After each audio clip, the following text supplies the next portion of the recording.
Welcome to ODD TV, where sci-fi and fantasy merge with reality.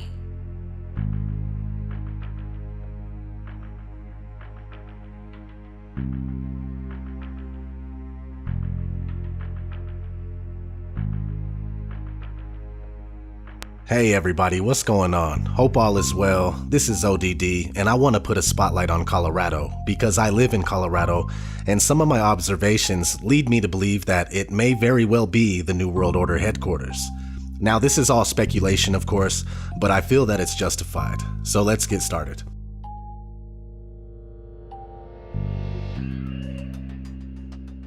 Right off the bat on the state seal, we see the all-seeing eye at the top. We know what that means. We don't have to say too much about that, but let me point out something very interesting.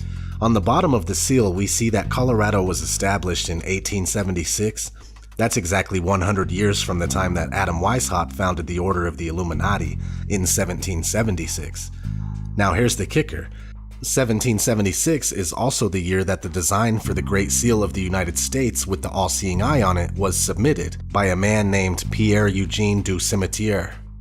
So basically, the Order of the Illuminati and the Great Seal were both created in 1776, both which use the all-seeing eye, and 100 years later, Colorado was established also using the eye on its official seal, and to this day, it's the only state to do so.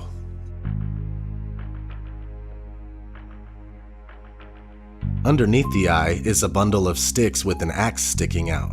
This is known as the fascio, and it basically means totalitarianism or authoritarianism. Fascio equals fascism. Also on the fascio is what appears to be XIX, which in the official explanation just says they are ribbons. So lots of interpretations can be made there. One that I consider is double X or double cross Saturn symbolism, because the seal of Saturn is two X's. And what's crazy is that it easily converts into the Freemasonic square and compass, and even what's known as the Star of David, but also has many other names, such as the Star of Remphan, as I like to call it.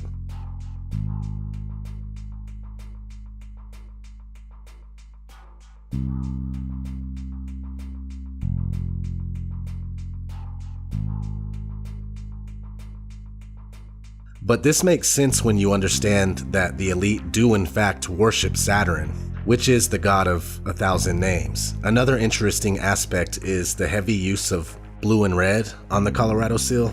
A lot of researchers attribute the two colors to Saturn, but an easy way to look at it is the dualistic nature of our world and society. Red and blue is Republicans and Democrats, Coke and Pepsi, the illusion of choice. Anyway, the shield with mountains, a pickaxe, and a hammer. I'm not really sure what to make of it, but I'll take a stab at it. The pickaxe and the hammer could represent the designers and builders of Freemasonry known as the architects. The shield itself definitely symbolism of sorts, being that they are used for many logos including Warner Brothers and the NFL. But what really comes to mind is the Rothschild family, whose name translates to Red Shield. The Rothschilds are one of the most wealthiest families on Earth, and if you look at the top of the shield here, it's red. Not too certain, but just food for thought. Last but not least, towards the bottom of the seal is the Latin phrase nil sine numine, which translates to nothing without the deity, and we all know which deity they are talking about, the god of this world, according to the Bible.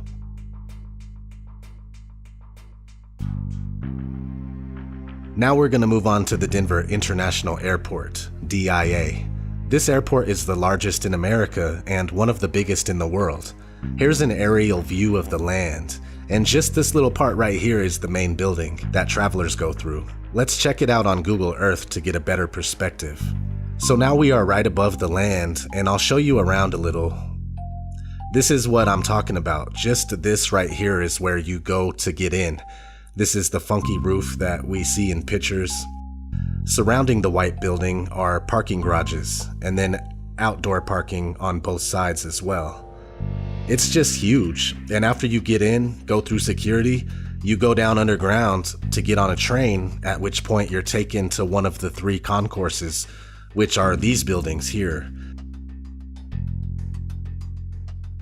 Down here is where you enter from Pena Boulevard, and this is also where you find the demonic-looking blue Mustang. The creator of the statue, Luis Jimenez, was killed when a section of it fell on him at his studio. So yeah, really big place with lots of land, and it's reported that the project went $2 billion over budget, making it easy to understand that there really is much more to this airport than the public gets to see. I fully believe that it's a deep underground military base, and it's also multi-purpose. It can serve as anything from a FEMA-type concentration camp to a fallout refuge for the financial elite ruling class. So now we will make our way inside, where we'll be greeted by spooky gargoyles in suitcases. What's up, spooky gargoyles in suitcases? I want to eat your soul. Oh snap, let's go look at the murals. So I'm sure most of you are familiar with this, as it's been a very popular conspiracy for years now. So I'll breeze through the rest of this segment. We have the 4 murals, and they go in this order: hardcore military oppression, police state, total destruction and the death of race and religion, coming together for a new world order, and finally living in peace and harmony under a one world government and one world religion. A large portion of DIA is called the Great Hall and is named after a room found in Freemason lodges. Within the Great Hall is a Freemasonic capstone with the time capsule underneath, not to be opened until 2094. Take note that towards the bottom it says, New World Airport Commission. The weird thing is that there is no record of this commission's existence. This whole place is a Freemasonic shrine, and there's even a statue of an astronaut, Jack Swigert, at Concourse B, constantly reinforcing the hoax that is space travel.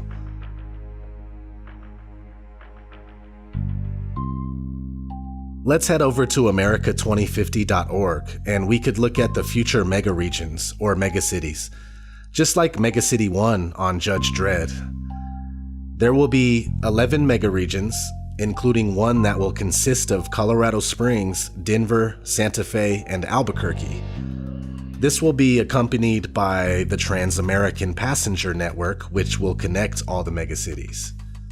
Now, what I find interesting about this is that if you look at what's called the possible Yellowstone supervolcano eruption map, it almost seems to correlate with the future megacities. We could overlay this map over the other, and it's a perfect match. It doesn't seem like a coincidence, but I hope this doesn't happen, and I am speculating. So my point is that Colorado is still there, even though it seems off because it's really the only mega region in the center of the map.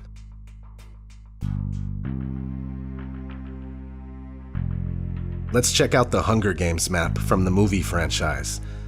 Now, do you see where the capital is? A lot of that is Colorado. Not all of it, but still. Also in the movie Hunger Games, the Resistance is headquartered in an old military facility built beneath a mountain and is capable of launching missiles. A nod to NORAD, which is the North American Aerospace Defense Command located in Colorado Springs inside of Cheyenne Mountain. NORAD is featured in movies like War Games from 1983, the Terminator franchise, and Interstellar, which used NORAD's mountain bunker as the headquarters for the new NASA. Nassholes, I call them.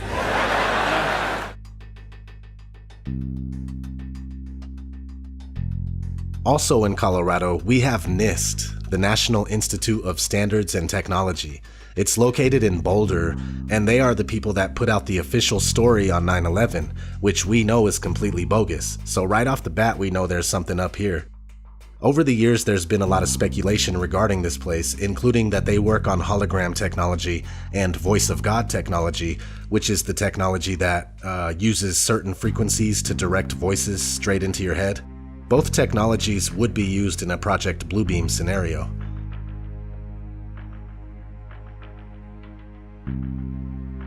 On July 20th, 2012, just 4 or 5 months before the Sandy Hook hoax took place, we had the Dark Knight Aurora shootings with James Holmes.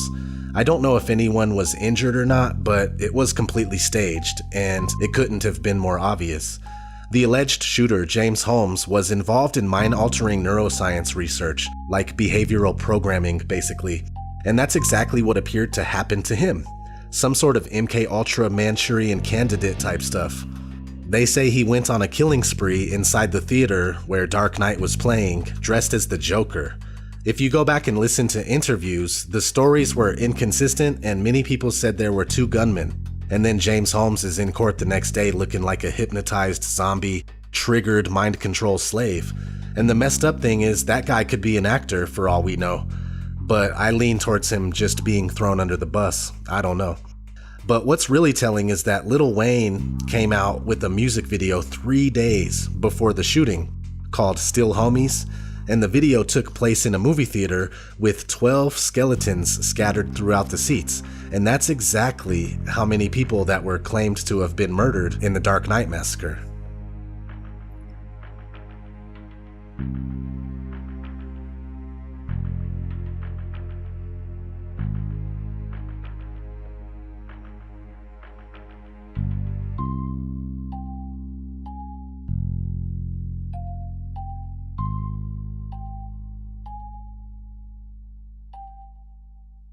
Well, ladies and gentlemen in search of truth, this is ODD, and that's why I believe the state I live in might be the New World Order headquarters. Thanks for watching. Be sure to subscribe and don't forget to check out other videos right here on ODD TV.